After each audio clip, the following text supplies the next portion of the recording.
तो हेलो दोस्तों, आज तक करने वाले हैं हम दोरो भाई की वीडियो पे रिएक्ट। यानी कि जो अभी नेपाल के अंदर आग लगी, सरकार गिराई गई, हम इसके बारे में आज रिएक्ट करने वाले हैं। देखते हैं, वीडियो देखते हैं।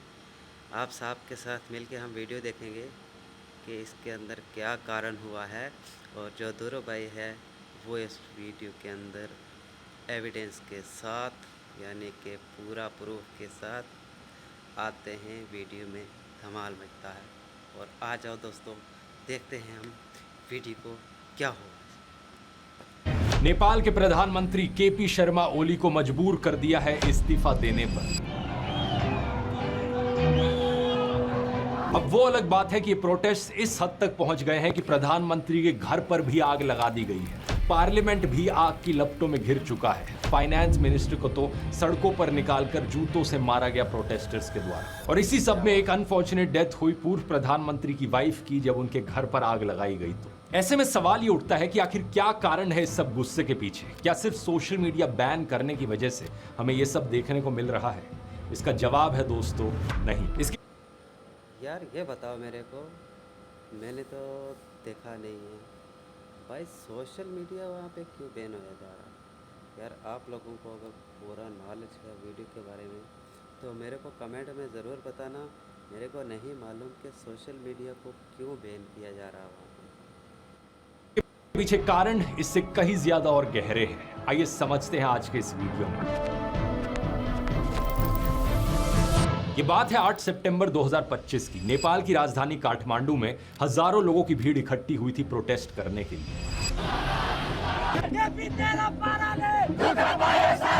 इनमें से ज्यादातर लोग 20-25 साल के नौजवान थे, जिन्हें जेन जी कहा जाता है। किसी ने स्कूल की यूनिफॉर्म पहनी हुई थी तो किसी ने कॉलेज की। इस प्रोटेस्ट को हामी नेपाल नाम के एक एनजीओ ने ऑर्गेनाइज किया था और प्रोटेस्टर्स काठमांडू के बीच मौजूद एक सिंबॉलिक मॉन्यूमेंट माइती घर मंडल से पार्लियामेंट की तरफ मार्च कर रहे थे। ये मार्च लगभग पूरी तरीके से नॉन वायलेंट और पीसफुल था, लेकिन सरकार के द्वारा पुलिस को तैनात किया जाता है प्रोटेस्टर्स को रोकने के लिए। और police water cannon, tear gas और रबर बुलेट्स इस्तेमाल करना शुरू कर देती है।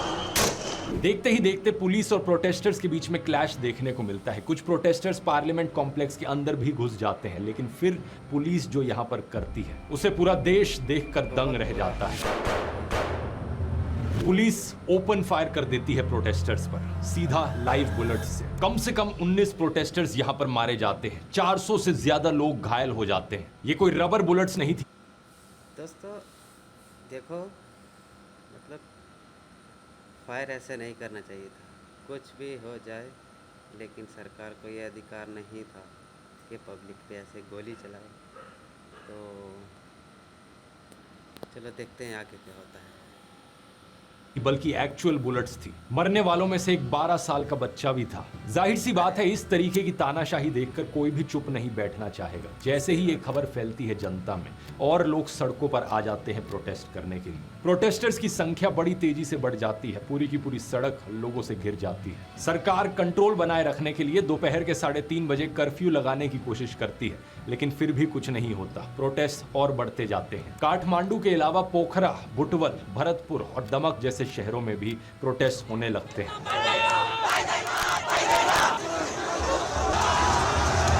इन प्रोटेस्ट के होने के पीछे एक कारण, जिसकी सबसे ज्यादा बात की गई है मीडिया में, वो है सोशल मीडिया एप्स पर बैन लगाया जाना नेपाल में। असलियत में दोस्तों ये एक कारण जरूर है, लेकिन इससे बड़े कहीं ज्यादा और कारण है, जैसे कि करप्शन, सरकार की मिस गवर्नेंस, बढ़ती बेरोजगारी और सरकार में बैठे मंत्रियों का नेपोटिज्म। इन सब की आगे बात करते हैं, लेकिन पहले सोशल मीडिया वाले पॉइंट पर आए तो नवंबर 2023 में सोशल मीडिया कंपनीज को ministry of communication and information technology के पास मैंडेटरी रजिस्ट्रेशन कराने और लोकल प्रेजेंस एस्टैब्लिश करने को कहा गया था। नेपाल की सरकार ने कहा था कि ये hate speech, fake news, fraud और बाकी क्राइम को रोकने के लिए जरूरी है, इसलिए हम ऐसा कर रहे हैं। सरकार ने इस चीज को लेकर 5 पब्लिक नोटिस भी दिए बाद में, लेकिन 5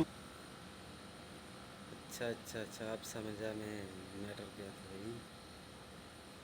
सोशल मीडिया प्लेटफॉर्म्स को छोड़कर किसी बड़े प्लेटफॉर्म ने रजिस्ट्रेशन नहीं कराया। जिन कंपनीज ने रजिस्ट्रेशन कराया उनमें सिर्फ एक बड़ा नाम शामिल था, चाइना का टिकटॉक। इसी बीच नेपाल के सुप्रीम कोर्ट ने भी अपने ऑर्डर में सरकार को रजिस्ट्रेशन ना कराने वाले सोशल मीडिया प्लेटफॉर्म्स को बैन करने की अनुमति दे दी थी। फिर इसी साल 28 अगस्त की बात है, सरकार सोशल मीडिया प्लेटफॉर्म्स को कहती है कि 3 सितंबर तक खुद को रजिस्टर कराओ, नहीं तो बैन लगा दिया जाएगा। लेकिन ज्यादातर सोशल मीडिया कंपनीज ने ऐसा नहीं किया और इसी कारण से 26 सोशल मीडिया प्लेटफॉर्म्स देश से बैन हो गए। Facebook, Instagram, WhatsApp, YouTube, Snapchat और ट्विटर जैसे लगभग सभी बड़े सोशल मीडिया प्लेटफॉर्म्स इसमें शामिल थे, except TikTok. Choose the milk made for heroes. Download the Country Delight. वो सोशल मीडिया प्लेटफॉर्म्स को कंट्रोल कर सके और जनता की आवाज दबा सके। Social media banned by the government. भाई कट इसलिए कर दिया था, ऐड आ गया था, ऐड की वजह से मैंने कट कर दिया दोस्तों। तो चलते हैं यार वीडियो में आगे। Extremely, it is against our freedom of speech, and they want to control us. एक बात और बता दें, ये मेरा पहला रिएक्ट वीडियो है सोशल मीडिया के ऊपर। मेरा नया चैनल है और मैंने आज तक भी रिएक्ट नहीं किया है, तो पहला रिएक्ट है। कैसा है, अच्छा है, बुरा है, मैं नहीं जानता, लेकिन आज मेरा मन किया, मैंने रिएक्ट किया और मैंने इस चैनल को बनाया था काफ़ी दिन पहले, लेकिन काम नहीं किया इस पे मैंने। तो दोस्तों मेरा रिएक्ट कैसा लगा आपको, तो इसको आप कमेंट में मुझे ज़रूर बताना। तो बढ़ते हैं हम नेक्स्ट वीडियो की तरफ, आगे क्या होता है दोस्तों। Just like a dictator. Social media पर बहुत से वीडियोस वायरल हो रहे थे जो सरकार में करप्शन और नेपोटिज्म को एक्सपोज कर रहे थे। सरकारी मंत्रियों के नेपो किड्स और उनके लैविश लाइफस्टाइल्स को एक्सपोज किया जा रहा था। असल में नेपाल की यंग पॉपुलेशन में करप्शन, बेरोजगारी और इकोनॉमिक इनइक्वालिटी को लेकर बहुत ज्यादा गुस्सा है। 2024 में नेपाल में यूथ अनएम्प्लॉयमेंट रेट 20.82% पर था। सोचकर देखो, हर 5 में से 1 नौजवान बेरोजगार है। यहाँ नई जॉब्स बहुत कम क्रिएट हो रही हैं और लोगों को जॉब्स ढूंढने के लिए दूसरे देशों में माइग्रेट करना पड़ रहा है। हालत इतनी खराब है कि हजारों लोग तो केवल पैसे के लिए रशिया यूक्रेन वॉर तक में लड़ने चले गए। सही सुना आपने दोस्तों। फरवरी 2024 तक नेपाल के लगभग 15,000 से ज्यादा लोग रशियन मिलिट्री को ज्वाइन कर चुके थे। यहाँ इन लोगों को कुछ हफ्ते की ट्रेनिंग के बाद ही फ्रंट लाइंस पर लड़ने के लिए भेज दिया जाता है। सबैजनालाई नमस्ते छ। म चाहिँ यता रसियामा आएको 2 महिना पुरा भयो लगभग। अनि मैले चाहिँ रसियामा आएर चाहिँ धेरै दुःख पाएँ। त्यही नै हो। अनि त्यहाँ चाहिँ धेरै गाह्रो छ हामीलाई सर्भाइभ गर्नको लागि। और इसी कारण से रशिया यूक्रेन वॉर में कई सारे नेपाली सिटीजन्स भी मारे गए हैं। मौत का खतरा होने के बावजूद ये लोग रशिया जाते हैं क्योंकि नेपाल में इनके लिए जॉब अपॉर्चुनिटीज इतनी कम है और रशिया अपनी आर्मी को ज्वाइन करने के लिए इन्हें लुक्रेटिव ऑफर्स देता है। कुछ फाइटर्स का कहना है कि वो बोनस और सैलरी मिलाकर $4,000 पर मंथ कमा लेते हैं, जो 5 लाख नेपाली रुपए से ज्यादा होता है। अब इन हालातों को देखकर अगर नेपाल के पॉलिटिशियंस थोड़ी हमदर्दी दिखाते, थोड़ी एम्पैथी दिखाते तो शायद सिचुएशन इतनी बिगड़ती नहीं। लेकिन हुआ इसका उल्टा ही। नेपाल में पॉलिटिशियंस के बेटे अपने लग्जरियस लाइफस्टाइल को शो ऑफ करने लगे। एकातिर नेपाली नेताका छोराछोरी र नातिनातिनाहरूले कति आरामदायी जीवन बाँचिरहेका छन् भन्ने देखाउने तस्बिरहरू, जसमा उनीहरूको विदेश ट्रिप, शानदार पार्टी अनि महँगो सामानहरूको कलेक्सन देखिन्छ। सोशल मीडिया पर लोगों ने इस आयरनी को देखा और लोग आवाज उठाने लगे। #NepoKids ट्रेंड करने लगा। जब बाद में सोशल मीडिया ऐप्स पर बैन लगाया गया तो टिकटॉक्स को ऐसे वीडियोस से फ्लड कर दिया गया नेपाली लोगों के द्वारा, नेपाली यूथ के द्वारा। इन वीडियोस में बस एक सिंपल सा कंपैरिजन दिखाया गया आम नेपालीज की डेली लाइफ में आने वाली परेशानियों का और पॉलिटिशियंस के बच्चों के लैविश लाइफस्टाइल का। नेताओं के बच्चे जो डिजाइनर क्लोथ्स में घूमते हैं और लग्जरी गाड़ियां शो ऑफ करते हैं। टिकटॉक पर भी #NepoKids और #NepoBaby ट्रेंड करने लगा। 8 सितंबर को हुए प्रोटेस्ट में भी एक पोस्टर पर लिखा था, पॉलिटिशियंस के बच्चे विदेश से गुची के बैग्स लेकर लौटते हैं और आम लोगों के बच्चे ताबूतों में यानी कि कॉफिन्स में लौटते हैं। ये रशिया यूक्रेन वॉर में भाई ये बात तो है, ये हर जगह पे है, हमारे इंडिया में भी है। ऐसा नहीं है कि कहीं पे नहीं है। मतलब गरीबों को, मतलब लोकल मिडिल क्लास, इन लोगों को बहुत कम, मतलब कोई नहीं देखता है इन्हें, बहुत कम लोग देखते हैं, नज़रअंदाज करते हैं। मतलब आज के टाइम में इतनी हवस लोगों की बढ़ चुकी है, जिसके पास पैसा है वो और चाह रहा कि मैं और कमा लूँ और कमा लूँ। मतलब गरीब का ध्यान कोई नहीं रख रहा है। तो दोस्तों हम भी उसी मिडिल क्लास के लोग हैं जो आज मैं आपके सामने आया हूँ। हमारे पास भी ऐसा ज़्यादा कुछ नहीं है, तो बस आप लोगों की सपोर्ट होगी दोस्तों तो हम आगे बढ़ पाएंगे। तो आगे चलते हैं वीडियो में, नेक्स्ट देखते हैं क्या होगा। मारे जाने वाले नेपालीज की तरफ इशारा था। वैसे यहाँ पर दोस्तों अगर आपको किसी भी लेटेस्ट न्यूज से रिलेटेड कोई भी सवाल है तो अब आप डायरेक्टली AI फिएस्टा से पूछ सकते हैं, क्योंकि AI फिएस्टा में अब वेब सर्च की फंक्शनैलिटी लाइव जा चुकी है। जैसे कि मैं यहाँ पर लिखता हूँ, नेपाल प्रोटेस्ट के पीछे सिंगल बिगेस्ट रीजन क्या है, मुझे सिर्फ 2 लाइनों में जवाब दो। और सवाल भेजने से अरे भाई नहीं देखना, AI वगैरह हमें कुछ नहीं चाहिए, छोड़ो इसको। अब आपका आ गया है ऐड, यानी कि आपकी प्रमोशन, वो हमारे पास इतनी क्वालिटी है नहीं जो हम खरीदेंगे, तो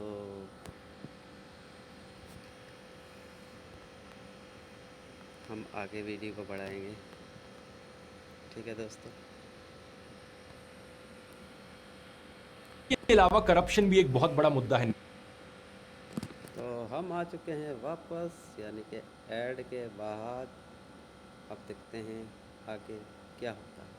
नेपाल में नेपाल का यूथ 70 प्लस के सेम पॉलिटिशियन से फ्रस्ट्रेट हो चुका है, जो बारी बारी से सरकार बनाते हैं, सरकार से जाते हैं। इसी कारण से मार्च के महीने में भी नेपाल में एक प्रोटेस्ट हुआ था, जिसमें कई लोगों ने कहा था कि नेपाल का रिपब्लिक बनने का एक्सपेरिमेंट फेल हो चुका है और शायद उसे वापस मोनार्की बनाना चाहते। ये भी एक बड़ी कमाल की चीज है कि लोग इतना फ्रस्ट्रेट हो गए पॉलिटिशियन से कि डेमोक्रेसी हटाकर वापस मोनार्की बनाने की बात करने लगे। असल में बात क्या है दोस्तों कि साल 2008 से पहले नेपाल का देश एक मोनार्की था, यानी कि सारी पावर जनता के द्वारा चुने गए किसी पॉलिटिशियन के पास नहीं थी, बल्कि एक राजा के पास थी। इनका आखिरी राजा किंग ज्ञानेंद्र। इनको सत्ता से हटाने के लिए 2 बड़े मूवमेंट्स हुए थे। एक था 2006 का लोकतंत्र आंदोलन और दूसरी थी बहुत सालों से चल रही माओइस्ट इंसर्जेंसी। 28 मई 2008 को ऑफिशियली मोनार्की को अबॉलिश कर दिया जाता है और नेपाल एक फेडरल डेमोक्रेटिक रिपब्लिक बन जाता है। We believe that all of us will work hard together to make the dream of new Nepal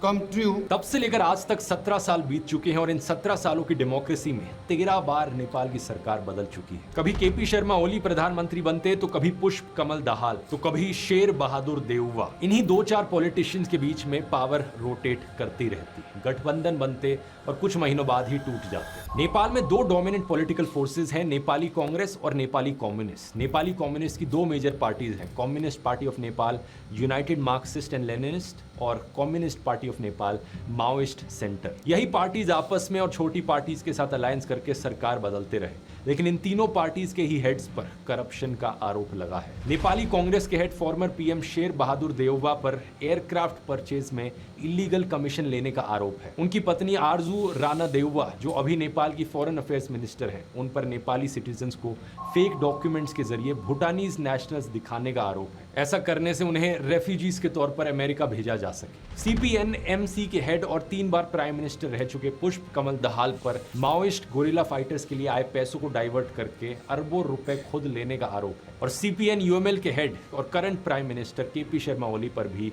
एक करप्शन केस चल रहा है, क्योंकि उन्होंने सुप्रीम कोर्ट के एक आदेश को वायलेट करते हुए एक टी एस्टेट को कमर्शियल प्लॉट्स में कन्वर्ट कर दिया था। इसी तरह 3 और प्राइम मिनिस्टर्स पर भी सरकारी जमीन प्राइवेट इंडिविजुअल्स को देने का आरोप है। अब दिक्कत यह है कि नेपाल में 2006 से ही प्रैक्टिस है कि किसी भी पॉलिसी डिसीजन के लिए किसी पॉलिटिशियन के खिलाफ इन्वेस्टिगेशन नहीं की जाएगी। ये प्रैक्टिस करप्ट पॉलिटिशियंस को किसी भी एक्शन से इम्यूनिटी प्रोवाइड करती है, जिससे करप्शन बहुत ज्यादा हो गया है। और अब इमेजिन करो दोस्तों, इस इनइक्वालिटी, अनएम्प्लॉयमेंट, करप्शन और नेपोटिज्म के बीच अचानक से अगर सरकार सोशल मीडिया पर भी बैन लगा दे तो लोगों के अंदर जो फ्रस्ट्रेशन थी और गुस्सा था वो बिल्कुल टिपिंग पॉइंट पर पहुंच चुका था, और इस बैन के बाद तो वो गुस्सा पूरी तरीके से एक्सप्लोड कर गया।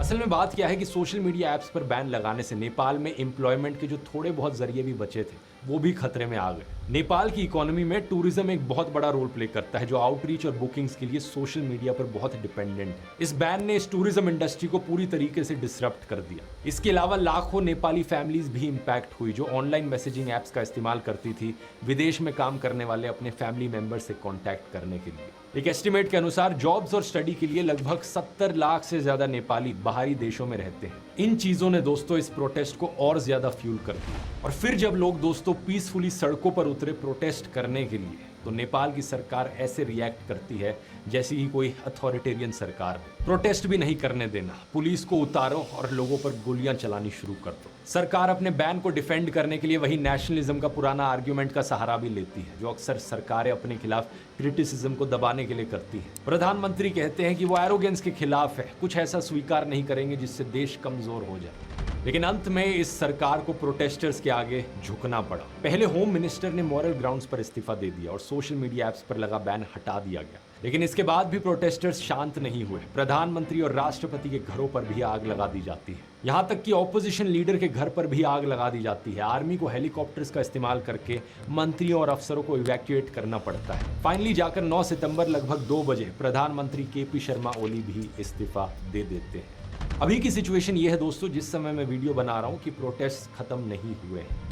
सिस्टमैटिक रिफॉर्म्स की मांग की जा रही है। नेपाल के आर्मी चीफ ने नेशन को एड्रेस किया है और पीस की मांग करी है। नेपाल का देश एक लाइव एग्जांपल है दोस्तों कि क्या होता है जब जनता की आवाज को पूरी तरीके से खत्म करने की कोशिश की जाती है, जब करप्शन, नेपोटिज्म और बेरोजगारी जैसे असली मुद्दों को इग्नोर कर दिया जाता है। ये दुनिया की सभी सरकारों के लिए एक लेसन है कि कभी भी जनता को इतना मत इग्नोर करो कि हालात इस कदर बिगड़ जाए। क्योंकि बात यहाँ ये भी है दोस्तों कि अगर हालात इस कदर बिगड़ जाते हैं तो देश में कंट्रोल वापस लाना बहुत मुश्किल हो सकता है। इन प्रोटेस्ट सही बात बोली है, ऐसा हो सकता है। जनता को पूरा हक है अपना कोई भी काम हो, निर्णय लेने हो, सब कुछ। मतलब आज के टाइम में बहुत मुश्किल है, लेकिन जनता दिल जीत लिया भाई नेपाल के लोगों ने। उन्होंने बहुत अच्छा काम किया है। उन्होंने अपनी ज़िंदगी को आगे बढ़ने का एक अच्छा फैसला लिया है। अगर उनके साथ ये गलत हो रहा था तो बहुत ही अच्छा हुआ है।